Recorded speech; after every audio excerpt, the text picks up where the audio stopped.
नमस्कार, जय हिंद, जय श्री राम दोस्तों। शिवम चौधरी ऑफिशियल में आप सबका स्वागत है। आगे बढ़ने से पहले आप सबसे रिक्वेस्ट है, वीडियो को लाइक कीजिए, चैनल को सब्सक्राइब कीजिए और शेयर करना मत भूलिएगा। मिडिल ईस्ट या कहीं वेस्ट एशिया में जो ये युद्ध चल रहा है, ऐसा लग रहा है कि इसमें डोनाल्ड ट्रंप चचा की अच्छे से लग गई है। डोनाल्ड ट्रंप जिसे केक वॉक समझकर आगे बढ़ रहे थे, दरअसल वो एक दलदली कीचड़ निकला और डोनाल्ड ट्रंप धीरे धीरे उसमें धंसते नजर आ रहे हैं। तो क्या डोनाल्ड ट्रंप को जानबूझकर उनकी ही सीआईए, MI6 या इस तरह की किसी जो एजेंसीज हैं या कहें जो पुराना डीप स्टेट है, उसने डोनाल्ड ट्रंप को इरादतन इसके अंदर धकेला है? और चर्चा होगी कि असल में किस मोटिव के साथ अमेरिका और इजराइल इस इलाके में घुसा। खोमेनी को मारा गया, रिजीम चेंज किया गया, ये सब सिर्फ पर्दे के सामने का खेल है। असल में पर्दे के पीछे क्या कहानी है, उस पर चर्चा होगी। और किस तरीके से फंसते हुए डोनाल्ड ट्रंप भारत से मदद मांगते नजर आ रहे हैं, तो क्या भारत मदद करेगा, और करेगा तो ईरान क्या रिटेलिएशन कर सकता है, इन सभी विषयों पर चर्चा होगी। सबसे पहले कि किस तरीके से असल में मुद्दा क्या था, क्यों अमेरिका और इजराइल ईरान के ऊपर यह हमला कर रहा है और अभी क्यों कर रहा है। इस सब के पीछे असल में जो दिमाग है वो इजराइल या कहीं नेतन्याहू का है। डोनाल्ड ट्रंप सपोर्टिंग रोल में है, क्योंकि इजराइल में थियोडोर हर्जल नाम का एक व्यक्ति हुआ, उसने एक आइडिया दिया, ग्रेटर इजराइल। उसका यह मानना था कि जो इजराइल की जो भूमि है वो बहुत छोटी है, बहुत ज्यादा डेप्थ नहीं है, बहुत चौड़ा नहीं है, बहुत लंबा नहीं है, एरिया कम है, तो हमें एक ग्रेटर इजराइल बनाना पड़ेगा। उसके लिए जो आसपास के देशों की भूमि है, जो उनकी प्रॉमिस्ड लैंड है, उनके हिसाब से वो हमें लेनी पड़ेगी। तो उसमें सीरिया है, इराक है, सऊदी अरब है, बहुत सारे इलाके हैं कि वो जब तक हमारे साथ नहीं आएंगे, वो प्रॉमिस्ड लैंड पूरी नहीं होगी, वो ग्रेटर इजराइल का सपना पूरा नहीं होगा। तो उसके लिए इस पूरे एरिया पे डोमिनेंस बनाना है, और जब तक ईरान को एनहाइलेट नहीं किया जाता, जब तक ईरान को कमजोर नहीं किया जाता, वो सपना पूरा नहीं होगा। तो उस सपने को पूरा करने के लिए बेंजामिन नेतन्याहू और इजराइल पूरे के पूरे इस युद्ध को ऑर्केस्ट्रेट कर रहा है। और क्योंकि यहूदी लॉबी अमेरिका में बहुत मजबूत है, क्योंकि वही यहूदी लॉबी है जिसने डोनाल्ड ट्रंप को चुनाव में अथाह पैसा और सपोर्ट दिया, तो डोनाल्ड ट्रंप की ये मजबूरी कहे या अब अपना एहसान उतारने की बारी है कि उसे ये कार्यक्रम करना पड़ रहा है। दूसरा, अमेरिका डॉलर का डोमिनेंस बनाए रखना चाहता है। अमेरिका को लगा 3-4-5 दिन का काम है। पिछली बार तो हमने जून में डीकैपिटेशन स्ट्राइक्स की गई थी, टॉप लीडरशिप मारी गई है। अब ये खोमेनी एक जगह बैठा है, 88-90 लोग एक साथ बैठे हैं, हम इनको उड़ा देंगे और पूरा का पूरा स्ट्रक्चर ढह जाएगा। उसके बाद ईरान को कमजोर कर दिया जाएगा और वापस से ये जो आसपास के जो गल्फ स्टेट्स हैं वो कहेंगे, वाह साहब आपने बड़ा अच्छा कर दिया, आप ही हमारे रक्षक हो, आप ही हमारी जान बचाओगे, चलिए हम फिर आपके साथ खड़े हो जाते हैं। और फिर से वही डॉलर डोमिनेंस बन जाएगा। तो ये प्रयास किया गया, लेकिन यहां पर भी अब फेल होते नजर आ रहे हैं। जो तीसरा था कि जो वेनेजुएला है और जो ईरान है, वो सबसे बड़े ऑयल सप्लायर्स थे चाइना के। चाइना का जो इंजन चल रहा है, जो फ्यूल है, जो पूरी इकोनॉमी चल रही है, वो या तो इरानियन तेल से चल रही है या वेनेजुएलन ऑयल से चल रही थी। उन्होंने चाहा कि इन दोनों ही ऑप्शंस पे टोटी बंद कर दी जाए। इसलिए यह प्रयास हुआ, ईरान को पहले वेनेजुएला को टारगेट किया गया, फिर ईरान को टारगेट किया गया, ताकि चाइना को भी, जो उसकी बढ़ती इकोनॉमी है, जो वो डोमिनेंस दिखाना चाह रहा है अमेरिका के सामने, एक अल्टरनेट पावर के तौर पर खड़ा होना चाह रहा है, उसको कमजोर किया जा सके। और चौथा, आईमेक का कॉरिडोर, जो India middle east economic corridor है, उस रास्ते को साफ किया जाए। जो बीच में एक मेनस खड़ा है ईरान नाम का, जब ये साफ हो जाएगा और ये रास्ता क्लियर हो जाएगा यूरोप तक, अमेरिका तक, तो एक नया सप्लाई चेन रूट खड़ा किया जा सकता है। ये 4 बड़े कारण हैं: ग्रेटर इजराइल बनाना, चाइना के डोमिनेंस को कमजोर करना, डॉलर के डोमिनेंस को स्थापित करना और आईमेक का कॉरिडोर बनाना। ये स्थापित एक तरीके से कह सकते हैं कारण थे जिनके कारण ये सब कुछ किया गया। और जब तक चाइना और रशिया बैक्ड ये खोमेनी की रिजीम चल रही है, तब तक ये नहीं हो सकता है। लेकिन इस सब के बीच जो ट्रंप प्रशासन है या नेतन्याहू का जो प्रशासन है, उसने जो मिसकैलकुलेशन की, अब वो मिसकैलकुलेशन उनके सामने आकर खड़ी हो रही है। अब सवाल यह है कि वो मिसकैलकुलेशन गलती से हुई है या इरादतन है। क्योंकि जिस तरीके से अमेरिका को नुकसान हो रहा है, जिस पिन पॉइंटेड प्रिसीशन के साथ ईरान हमले कर रहा है, कहां कहां क्या क्या नुकसान हुआ वो तो आपको बताऊंगा ही। लेकिन असल में जो ईरान आज से साल भर पहले था या उससे पहले दिखाई देता था, उससे बिल्कुल अलग दिखाई दे रहा है। जब पिछली बार ईरान के ऊपर हमला हुआ, उसने कुछ थोड़े बहुत ड्रोन्स, थोड़े बहुत मिसाइलें दाग दी, कोई कहीं जाके गिरा, कोई कहीं जाके गिरा, और ठीक है, ट्रूस हो गया। इस बार भी लोगों को यह लगा, और या कहें अमेरिका को भी यह लगा, इस बार भी यही होगा, हम खुमैनी को मार देंगे, लगभग 100 लोग उसके साथ हैं, पूरी लीडरशिप ढह जाएगी, कार्यक्रम समाप्त, 10-5 मिसाइल इधर उधर मारेंगे। उससे पहले इसलिए उन्होंने अपने बेस भी खाली करा लिए थे, और उसके बाद फिर बैक टू नॉर्मल, और बड़े आसानी से हम अंदर घुसेंगे, अंदर से रिवॉल्यूशन खड़ा हो जाएगा, और भैया हमारी सरकार बन जाएगी। लेकिन ऐसा हुआ नहीं। तो क्या जो ये इनपुट दिया गया था ट्रंप प्रशासन को, वो जानबूझकर CIA या फिर कह सकते हैं MI6 जो ब्रिटिश एजेंसीज हैं, उन्होंने जानबूझकर गलत इंफॉर्मेशन फीड की थी क्या? क्योंकि वो नहीं चाहते हैं कि डोनाल्ड ट्रंप प्रशासन और डोनाल्ड ट्रंप अमेरिका के राष्ट्रपति के तौर पर ज्यादा लंबा कार्यकाल पूरा करें। खैर आखिरी है, लेकिन वो जिस तरीके से वो व्यक्ति चल रहा है, पुराने डीप स्टेट को जिस तरीके से धीरे धीरे वो ढह रहा है, क्योंकि पुराना डीप स्टेट चाइना की मदद के साथ स्थापित था, पुराना डीप स्टेट का पैसा ही चाइना के अंदर लगा हुआ था। तो डोनाल्ड ट्रंप जैसे जैसे धीरे धीरे उसको डिसमेंटल कर रहा है, जो उस डीप स्टेट का सबसे प्राइज्ड जूल्ड एसेट है चाइना, उसको कमजोर कर रहा है, तो उस डीप स्टेट को और उस डीप स्टेट के द्वारा स्थापित इन एजेंसीज को निश्चित तौर पर दिक्कत महसूस हो रही है। तो उन्होंने क्या डोनाल्ड ट्रंप के लिए ट्रैप प्ले कर दिया है, जिसमें अब डोनाल्ड ट्रंप फंस गया है। अब यह स्थिति आ गई है कि उसे फ्रांस से, यूके से, स्पेन से, जर्मनी से, हर एक से मदद मांगनी पड़ रही है।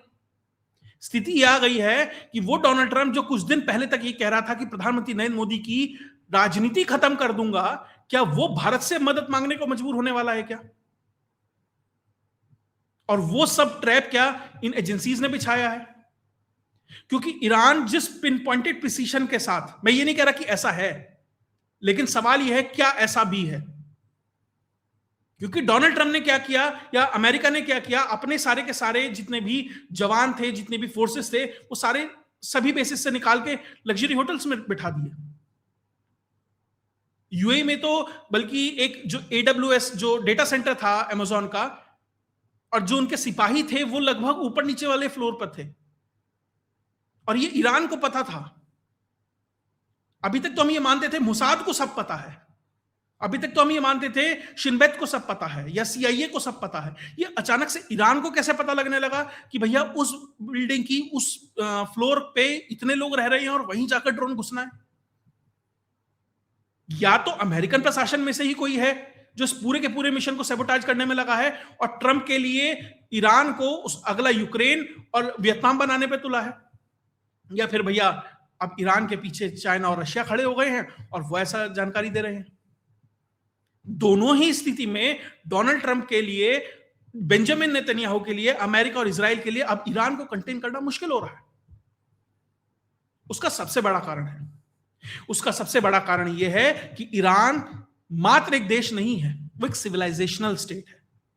भारत है, इजराइल है, ईरान है, चाइना है, ये सिविलाइजेशनल स्टेट्स हैं।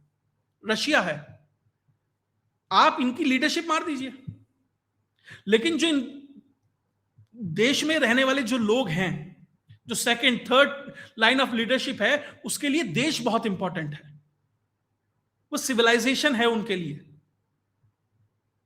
इसीलिए वो आखिर तक लड़ेंगे अपने देश के लिए। अमेरिका की तरह नहीं है कि जो लोग बाहर से आए हैं वहां वो अपॉर्चुनिटी को एक्सप्लॉइट करने आए हैं। अमेरिका को एज ए कंट्री मदरलैंड नहीं मानते या फादरलैंड नहीं मानते, ये देश मानते हैं। और इसीलिए वहां पर जाकर डोनाल्ड ट्रंप अब फंस गए हैं। और अभी तक ईरान ने अपना जितना भी चीप लो एंड मटेरियल है सिर्फ वो इस्तेमाल किया है। जो 2000, 4000, $5000 के ड्रोन्स है ना, शाही ड्रोन्स है, लकड़ी के, गत्ते के, प्लास्टिक के और लोहे के बना के हल्के हल्के से वो छोड़े जा रहे हैं। और जो एयर डिफेंस सिस्टम्स हैं इन सभी कंट्रीज के, उनको सैचुरेट किया जा रहा है। जो थार्ड लगा है, पेट्रियोट लगा है, आयरन डोम लगा है, आयरन बीम लगा है, अलग अलग जगह उनको सैचुरेट किया जा रहा है। और स्थिति यह है कि किसी भी देश के पास हफ्ता मैक्स टू मैक्स 10 दिन से ज्यादा के इंटरसेप्टर बचे ही नहीं है। वो कुवैत हो, वो यूएई हो, बहरीन हो, सऊदी हो, इजराइल हो, कोई भी हो, नहीं है उनके पास इंटरसेप्टर्स। कैसे इंटरसेप्ट करेंगे? एक हफ्ते बाद क्या होगा? ईरान के पास आज के समय लगभग 1 लाख ड्रोन है। 80,000 बताता है कोई, 90,000 बताता है कोई, 1 लाख बताता है, 80,000 मान लेते हैं। कितने चलाए होंगे? 5,000, 6,000। और अभी ये स्थिति है, अफरा तफरी मची हुई है, ये परेशानी है अभी, और तब जाके ये स्थिति है। और जिस तरीके से ईरान चल रहा है, उसने जो कतर में जो सबसे बड़ा बेस है अमेरिका का, अल उदैद, उसको टारगेट किया है। और वहां जो उनका सबसे बड़ा रडार लगा हुआ है वो उड़ा दिया है, $1.1 बिलियन, लगभग 10,000 करोड़ का। तो जो उसकी 5,000 किलोमीटर की रेंज है, कहा जाता 5,000 किलोमीटर में अगर कोई टेनिस की बॉल उड़ती है ना, या क्रिकेट की कोई बॉल होगी, वो उसको भी इंटरसेप्ट कर सकता है। ये बता सकता है कि वहां ये टेनिस की बॉल इतना ऊपर उठी है, उसको उड़ा दिया है। और सिर्फ छोटे छोटे ड्रोन्स या कुछ मिसाइलों से, कुछ थोड़ी बहुत अब हाइपरसोनिक और उस तरह की मिसाइलें भी उसने इस्तेमाल करनी शुरू कर दी है। लेकिन आप ये देखिए कि इतने सस्ते सामान से इतना बड़ा नुकसान हो रहा है। सबसे बड़ा बेस है ये बहरीन में, जो बेस है अमेरिका का अल सलीम, उसको टारगेट किया गया है। ये जो बेसिस है ना, ये लॉजिस्टिकल हब्स हैं अमेरिका के लिए, ये नर्व सेंटर्स हैं। यहां से अमेरिका को जो जो सामान जा रहा है, उसके जो पूरे ऑपरेशंस हैं, इन सेंटर्स से, इन बेसिस से रेगुलेट होते हैं। जो जहाज उड़ता है ना, बॉम्बिंग करने जा रहा है, हमने पहले दिन सुना था कि 200 जहाज उड़े इजराइल के। अब वहां से वहां तक 3,000 किलोमीटर है लगभग, इजराइल से लेके ईरान तक। तो बीच में एयर रिफ्यूलिंग हुई होगी। जो एयर रिफ्यूलर्स उड़े होंगे वो इन्हीं बेसिस से उड़े होंगे। अमेरिका के 500 जहाज उड़े। अगर ये बेस टारगेट हो रहे हैं, यहां से एयर रिफ्यूलर्स नहीं उड़ेंगे, यहां से सप्लाई नहीं होगी, तो वो प्लेन कैसे उड़ेंगे ऑपरेशंस के लिए? वो स्ट्राइक्स कैसे होंगी? इसलिए अब उन्होंने ये कैलकुलेट नहीं किया था। उन्हें लगा कि थोड़ा बहुत कुछ होगा, लेकिन इनडिस्क्रिमिनेट तरीके से, जिस तरीके से चल रहा है ईरान, इनडिस्क्रिमिनेट यानी हर एक को मार रहा है, लेकिन एक स्ट्रेटेजी के तहत वो पोर्ट्स उड़ा रहा है ताकि आपकी सप्लाई लाइन कटे। दुकम पोर्ट से लेकर हर कोई ऐसा पोर्ट नहीं है उस रीजन में जिसको वो टारगेट नहीं कर रहा। तो कहां खड़े करेंगे आप अपने सामान? एक फौज होती है ना, जब किसी कैंपेन पे जाती है, सबसे इंपॉर्टेंट होता है सप्लाई लाइन। क्यों हिटलर हारा था सेकेंड वर्ल्ड वॉर में रशिया से? क्योंकि सप्लाई लाइन इतनी स्ट्रेच हो गई, वो इतने आगे चले गए, पीछे बर्फ पड़ गई, पीछे से सप्लाई कट गई, और वहां आप मारे गए। यही हो रहा है अमेरिका के साथ। आप वहां भेजेंगे, लेकिन पीछे से एनफोर्समेंट कहां से लाएंगे? रीइंफोर्समेंट कहां से लाएंगे?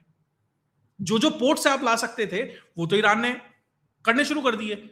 मैं कह रहा हूं पोर्ट नहीं तबाह करे, आपके बेसिस नहीं तबाह करे, लेकिन वो डर है कि आप वहां कुछ खड़ा करेंगे तो कुछ भी आगे लग सकता है। अगर आपके रडार्स काम नहीं कर रहे हैं, तो आपकी एयर डिफेंस सिस्टम्स कैसे काम करेंगे? वही तो पकड़ते हैं ना कि भैया मिसाइल आ रही है, ड्रोन आ रहा है, इस पे अब इंटरसेप्टर मारो।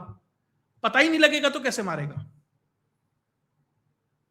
ये ईरान ने किया है, और ये उम्मीद उन्हें नहीं थी। और बिना इंटरनल इधर से सपोर्ट के या चाइना और रशिया के सपोर्ट के ये सब पॉसिबल ही नहीं है।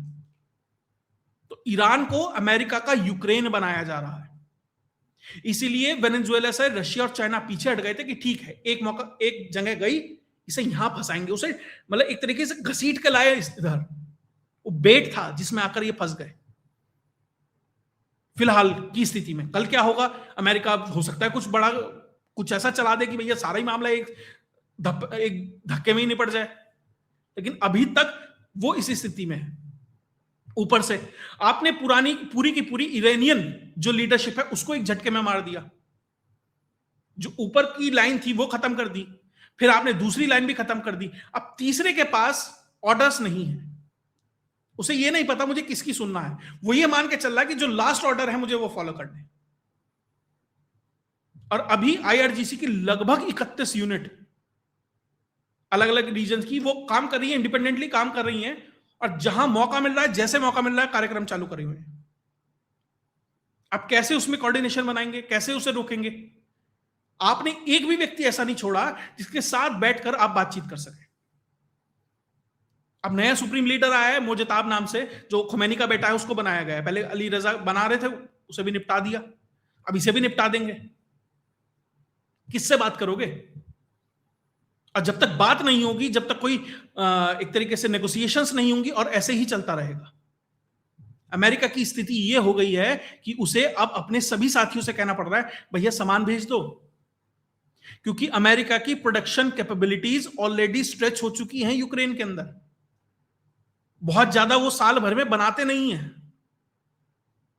जो प्रोडक्शन कैपेसिटी रशिया की है या भारत की है आज के समय में, धीरे धीरे जो बढ़ रही है, अमेरिका उसको मैच नहीं करता। वो बड़े सोफिस्टिकेटेड वेपन बना सकता होगा, लेकिन मास क्वांटिटी में नहीं बनाता, और यहां मास क्वांटिटी चाहिए।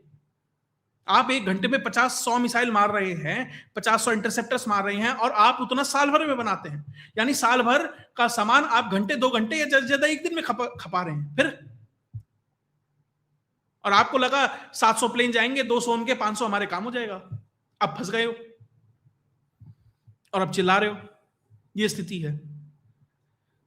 आपका यूएसएस अब्राहम लिंकन आपने ईरान के पास लाकर खड़ा कर दिया। आपको लगा ओह बस यहां से जेट उड़ेंगे जैसे इराक में जाते थे, कार्यक्रम हो जाएगा। अगले ने 4 मिसाइलें मारी, आप पीछे आ गए। पीछे आ गए तो आप अरेबियन सी में आ गए, और अब भी वहां पीछा नहीं छोड़ रहा है ईरान।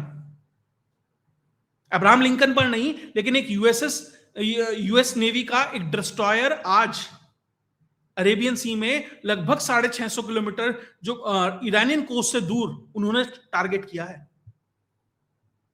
वहां पर आपके डिस्ट्रॉयर को नुकसान हुआ है इंडियन ओशन के दौरान के अंदर, यानी आपको वहां पर भी नहीं छोड़ रहा वो।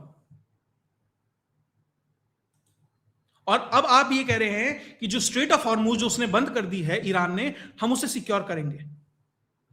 पहली बात तो ईरान ने बंद की, उससे पहले ही जितनी भी इंश्योरेंस कंपनी है, खासकर जो लॉयड इंश्योरेंस कंपनी है, जो सारा इंश्योरेंस करती है इन शिप्स का, सबसे बड़ी इंश्योरेंस कंपनी है, उसने मना कर दिया स्ट्रेट ऑफ हॉर्मुज के मैं इंश्योरेंस ले ही नहीं रहा। पहले तो आधी से ज्यादा शिप इसलिए उस स्ट्रेट ऑफ हॉर्मुज में जा ही नहीं रही है। फिलहाल भी भारत की 37 शिप्स हैं उसके अंदर, जिन्होंने एसओएस भेजा है भारत सरकार को कि हमें इस इलाके से निकालिए। उसके बाद ईरान ने कह दिया कि हम स्ट्रेट ऑफ हॉर्मुज बंद कर रहे हैं। अब आप ये कह रहे हैं कि जो हमारा डेवलपमेंट फाइनेंस कॉर्पोरेशन है जो अमेरिका का, वो इंश्योरेंस करेगा। कहां से लाओगे इतना पैसा? और आप कह रहे हो कि एक एक शिप को हम एस्कॉर्ट करेंगे, उस स्ट्रेट ऑफ हॉर्मुज से निकालेंगे और एनर्जी सप्लाई लाइंस को मेंटेन करेंगे। यानी जो आर्टिलरी, जो फायरिंग पावर है ईरान की, उनके कोस्ट पर उसके डायरेक्ट सामने आप आओगे। बहुत मोटा नहीं है, 30 किलोमीटर का है, 30-40 किलोमीटर का। यानी आप उसकी ठीक रेंज में हैं। जब वो 650 किलोमीटर दूर जाके आपके डिस्ट्रॉयर को मार रहा है और आप वहां से उसे सेफ गार्ड करके निकालेंगे, तो आपके कितने शिप्स वो डुबाएगा या कितने शिप्स वो आपके टारगेट करेगा? उसका क्या जवाब दोगे? उसे कैसे ठीक करोगे? तो आप मीडिया को मैनेज करके तो बहुत कुछ कर सकते हो। अरे साहब, हमने कितने ईरान के 17 जहाज गिरा दिए हैं, लेकिन ये पानी के शिप्स गिरा दिए हैं। लेकिन ये कौन बताएगा? आपके भी लगभग 15 फाइटर जेट्स मारे जा चुके हैं। F-15 है, F-35 है, F-15 शायद 5 हो चुके हैं, F-35 2 हो चुके हैं, B-2 बॉम्बर वो भी एक गिराया जा चुका है, और पाकिस्तान अफगानिस्तान में तो F-16 गिर ही रहे हैं। तो आपको भी भारी नुकसान है। आप भले ही बता दें हमारे 6 मरे हैं, 7 मरे हैं जी, 8 मरे हैं अभी जवान, लेकिन ओपन सोर्स से तो जानकारी लगभग 200-300 की आ रही है।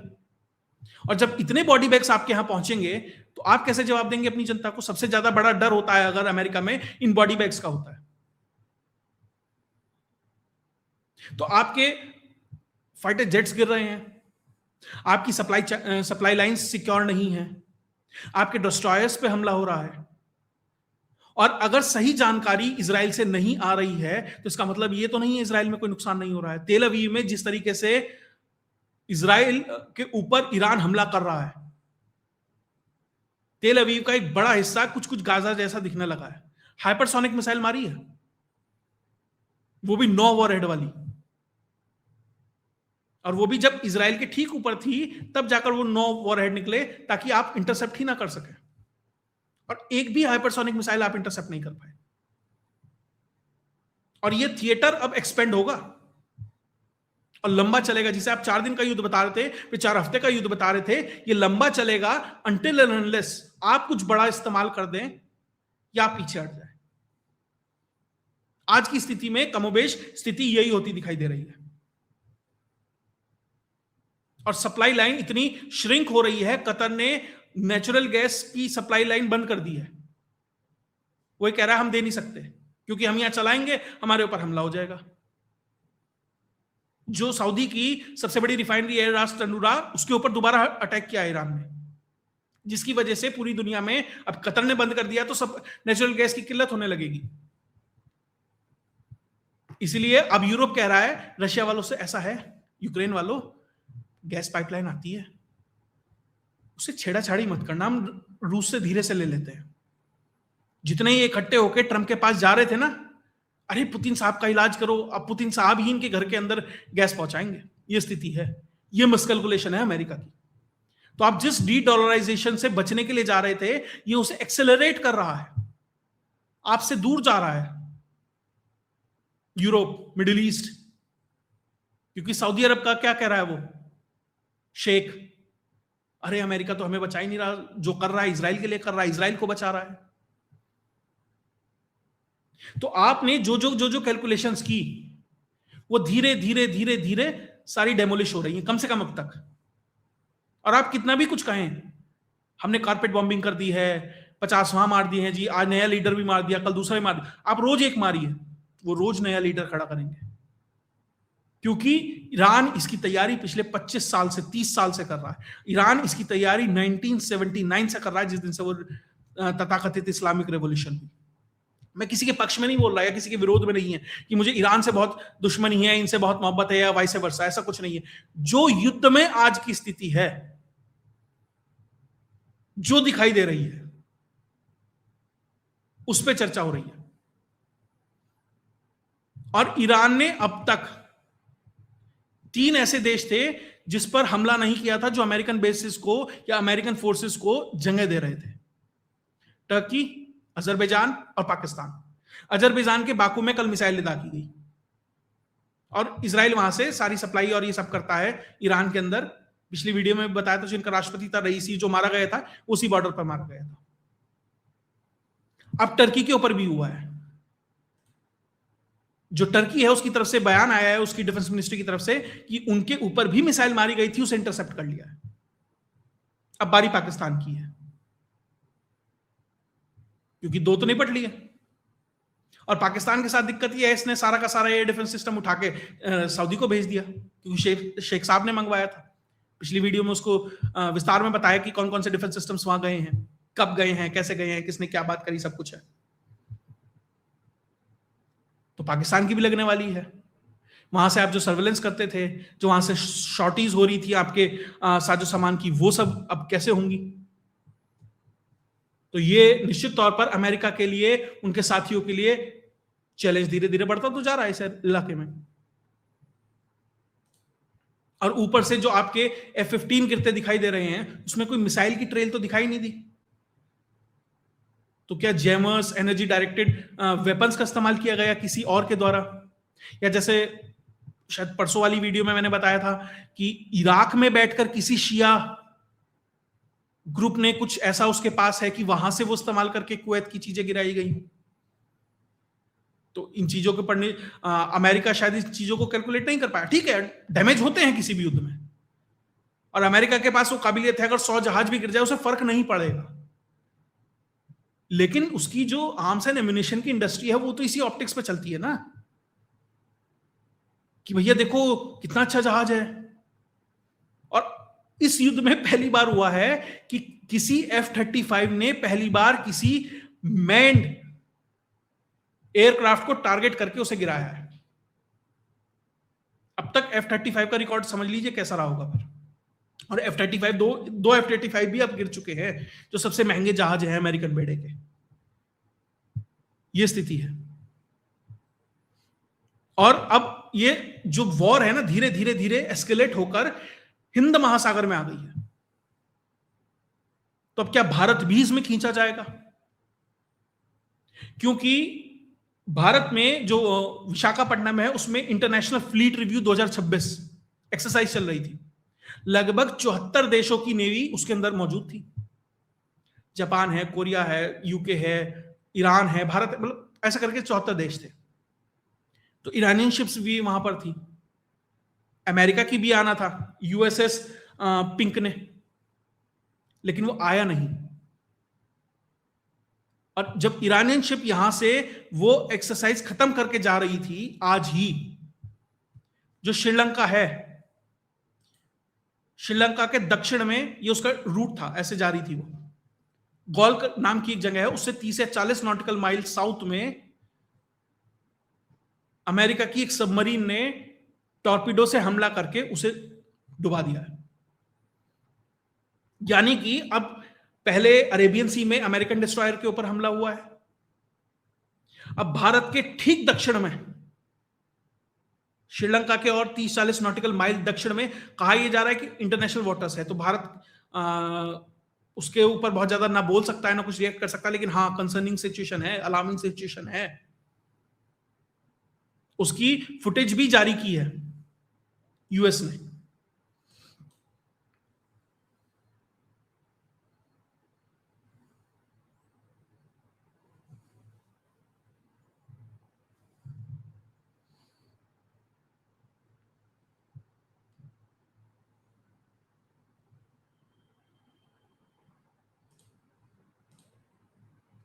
तो ये ईरान की मोगे क्लास फ्रिगेट थी डेना, उसको स्ट्राइक किया गया और डुबा दिया गया। यानी कि धीरे धीरे धीरे धीरे जो ये कॉन्फ्लिक्ट है ये एक्सपेंड हो रहा है, ये मिडिल ईस्ट से निकलकर हिंद महासागर में आ गया है। और अमेरिका ने इस फ्रिगेट को जाने दिया, वो बे ऑफ बंगाल से जब निकल गई, इंडियन ओशन के अंदर आई, इंटरनेशनल वाटर्स में आई, तब टारगेट किया, बे ऑफ बंगाल में नहीं किया। और दूसरी चीज, अगर अब्राहम लिंकन वहां खड़ा नहीं हो पा रहा है ईरान के दक्षिण में, अगर अब्राहम लिंकन या और कोई ओमान का दुकम पोर्ट इस्तेमाल नहीं कर पा रहा है, या किसी और पोर्ट को एक्सेस नहीं कर पा रहे उनके जितने भी नेवल शिप्स हैं, नेवल एसेट्स हैं, तो भैया उनकी भारत के साथ 2016 में लॉजिस्टिक्स एक्सचेंज मेमोरेंडम एग्रीमेंट हुआ है, लिमो, जिसके तहत वो भारत के जो नेवल एसेट्स हैं उनका इस्तेमाल कर सकता है लॉजिस्टिकल सपोर्ट के लिए। तेल है, खाना पानी, राशन, जो भी चाहिए उन्हें ले सकता है, उसके एवज में पेमेंट होगा। तो अब सवाल यह है कि अगर मिडिल ईस्ट के पोर्ट्स एक्सेस नहीं हो पाएंगे और इस लेमोआ के कारण भारत के पोर्ट्स एक्सेस होंगे, तो क्या ईरान भारत को भी अमेरिका के साथ एक कॉन्स्पिरेटर मानेगा और भारत के ऊपर भी इस तरह का कुछ कर सकता है क्या? और भैया देखो, ईरान की स्थिति यह है कि उसे चाइना और रशिया का सपोर्ट हर हालत में चाहिए। और अगर चाइना ने ये इंस्टिगेट कर दिया, क्योंकि वो तो चाहता है भारत ड्रैग हो, क्योंकि वो तो चाहता है भारत किसी तरह किसी फॉल्स फ्लैग ऑपरेशन का निशाना बने या कुछ भी हो, भारत वॉर में ड्रैग हो, तो क्या वो संभावना बनती है? या ईरान उस चीज को रशिया रोकेगा और ईरान भी समझेगा कि भैया भारत के साथ कॉन्फ्लिक्ट नहीं लेते? तो ये सब चीजें देखनी है। या कोई ऐसा रोग आईआरजीसी का सेगमेंट हो सकता है ईरान के अंदर से, जिसे शायद मैनिपुलेट कर लिया जाए और वो फिर करे। तो इसलिए सिचुएशन धीरे धीरे धीरे धीरे अब हमारे आसपास भी वो आग पहुंचने लगी है, या पहुंचने की संभावना है। मैं ये नहीं कह रहा कि होएगा, लेकिन इन परम्यूटेशन एंड कॉम्बिनेशन को ध्यान रखते हुए अपनी आप को भी तैयार रखना है। और जिस तरीके से ऑयल की सप्लाई लाइंस हैं वो श्रिंक हो रही हैं, भारत के पास खैर अभी लगभग 70-74 दिन का आसपास का रिजर्व है, रिफाइनरीज के पास है, जो हमारे स्ट्रेटेजिक रिजर्व्स है उनके पास है, पेट्रोल पंप्स के पास है, इन सब के पास लगभग 70-74 दिन का हमारे पास तेल है, और गैस भी लगभग 2 हफ्ते या 2-2.5 हफ्ते की है वो। और जो देश है, मोजाम्बिक है, इंडोनेशिया है, ब्रुनेई है, जिनके साथ हमने और सारे एग्रीमेंट्स किए हैं, वहां से शायद सप्लाई पूरी भी हो जाए, क्योंकि कतर की सप्लाई रुक गई है। अब भारत का लगभग 40% गैस कतर से आता है, तो थोड़ी बहुत प्रॉब्लम हमें भी होगी। इंटरनेशनल मार्केट्स गिर रहे हैं, कोरिया का मार्केट आज शायद 11 या 12% गिरा है, सर्किट ब्रेक हुआ है, यानी लगभग मार्केट डाउनफॉल में था। भारत के मार्केट्स को भी नुकसान है, ऑयल एंड गैस के प्राइस सर्ज होंगे, इसकी वजह से इन्फ्लेशन आएगी, ये फर्क तो भारत पे निश्चित तौर पर पड़ेगा।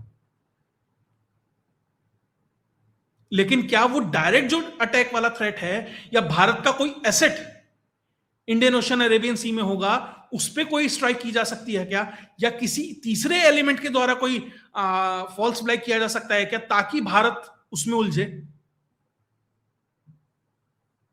या वो वेस्टर्न पावर्स जो ये चाहती हैं भैया भारत अब तक नहीं आया, वो इसको ड्रैग करने के लिए ईरान के बिहाफ पे कुछ हो सकता है क्या?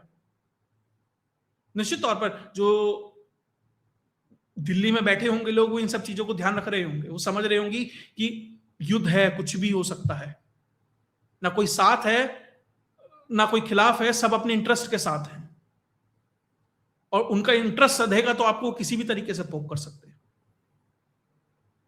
और अमेरिका अमेरिका ऐसे ही नुकसान रहा, और सबसे बड़ा नुकसान क्या है अमेरिका का? अगर ये ऑयल इकोनॉमीज डूबती हैं, सऊदी, यूएई, कुवैत, बहरीन, ये सब, इनके पास तेल बेच के जो एक्सेस पैसा आता है, उस पैसे का करते क्या है? ये बड़ी बड़ी बिल्डिंग इमारत बनाने के अलावा ये सारा पैसा उठा के अमेरिका में इन्वेस्ट करते हैं। अमेरिका में जो एआई बबल चल रहा है ना, जो क्रिप्टो में बड़ा बड़ा पैसा लगा हुआ है, ये सब यहां से पैसा उठ के आया है। और अगर इनकी इकोनॉमीज हिट होंगी तो वो इन्वेस्टमेंट हिट होंगे, और अगर वो पैसा वहां से निकलेगा, जो एआई बबल बना है, अगर वो क्रैश होगा, तो अमेरिका जो डीडॉलराइजेशन को रोकने की कोशिश कर रहा है, जो अपने मार्केट्स को सस्टेन करने की कोशिश कर रहा है, और एआई बबल के नाम पर जो इन्फ्लेशन बढ़ा, मतलब जो धीरे धीरे बबल बन रहा है, वो फूटेगा, तो क्या होगा उस स्थिति में? कितने इन्वेस्टर्स का, कितने लाख करोड़ छोड़ दीजिए, ट्रिलियंस एंड डॉलर्स में जाके नुकसान होने वाला है। तो निश्चित तौर पर स्थिति जिस तरीके से सोची गई थी वो तो नहीं है, चीचा के हाथ से चीजें निकल रही हैं। इसीलिए डेस्परेशन में अब कह रहा है, अरे स्पेन से हम सारे संबंध तोड़ देंगे, हमें अपना इस्तेमाल नहीं करने दे रहा। यूके वालों ने डिएगो गार्सिया देने में इतना टाइम लगा दिया है, अब अपने साथियों पर भड़क रहा है। और ईरान ने अभी तक मोटा मोटा अच्छा भारी भारी सामान यूज नहीं किया है। कहीं ना कहीं उस ताकत को, उस सिस्टम को समझने में, कैलकुलेशन में कहीं ना कहीं गड़बड़ हुई है। और जो ये एक फसाड क्रिएट किया हुआ था ना वेस्टर्न मीडिया के माध्यम से, हॉलीवुड के माध्यम से, अलग अलग तरीके से, कि भैया वेस्टर्न एजेंसीज तो भैया जब चाहें जैसे चाहें जो कर ले, निश्चित तौर पर करती थी। बहुत बड़े बड़े डेयरिंग और जबरदस्त ऑपरेशंस हुए हैं, लेकिन क्या अजय हैं? निश्चित तौर पर अजय तो नहीं है। अजय होते तो वियतनाम भी ना होता, इराक भी ना होता, अफगानिस्तान भी ना होता, यूक्रेन भी ना होता। खैर, और जो जो चीजें आएंगी, जो भी डेवलपमेंट आएगा इससे निकलकर, वो आपके साथ शेयर करता रहूंगा। लेकिन कुल मिलाकर किन कारणों से युद्ध हो रहा है, कौन कौन से एलिमेंट इसमें अपना फायदा ढूंढ रहे हैं, और किस तरीके से अमेरिका एक क्या बड़ा ब्लंडर कर बैठा है। जो अमेरिकन इकोनॉमी का डाउनफॉल अगले 5, 10, 15 साल में देख रहे थे, क्या वो एक्सेलरेट होगा यहां से? क्या जितने मिडिल ईस्टर्न कंट्रीज हैं वो और अपने प्रोटेक्शन के लिए बाहर कहीं देखेंगे? क्या भारत, चाइना, रशिया की तरफ देखेंगे? खैर, जो भी कुछ होगा, जो भी डेवलपमेंट होगी, वो सब आपके साथ लेके आता रहूंगा। अगर आपको वीडियो विश्लेषण अच्छा लगा तो वीडियो को लाइक कीजिए, चैनल को सब्सक्राइब कीजिए, और अपने साथियों के साथ शेयर करना मत भूलिएगा, क्योंकि जिस तरीके से शेडो बैन जैसी स्थिति है, सब्सक्राइबर बहुत तेजी से बढ़ नहीं रहे हैं। तो शायद YouTube की अति अनुकंपा हो रही है, तो आप सबसे सहयोग है नोटिफिकेशन का टैब भी दबाएं। बहुत लोगों ने कंप्लेंट की है कि नोटिफिकेशन नहीं आता है, तो उस टैब को भी क्लिक करें ताकि हर वीडियो का नोटिफिकेशन आप तक पहुंच सके। जय हिंद, जय भारत।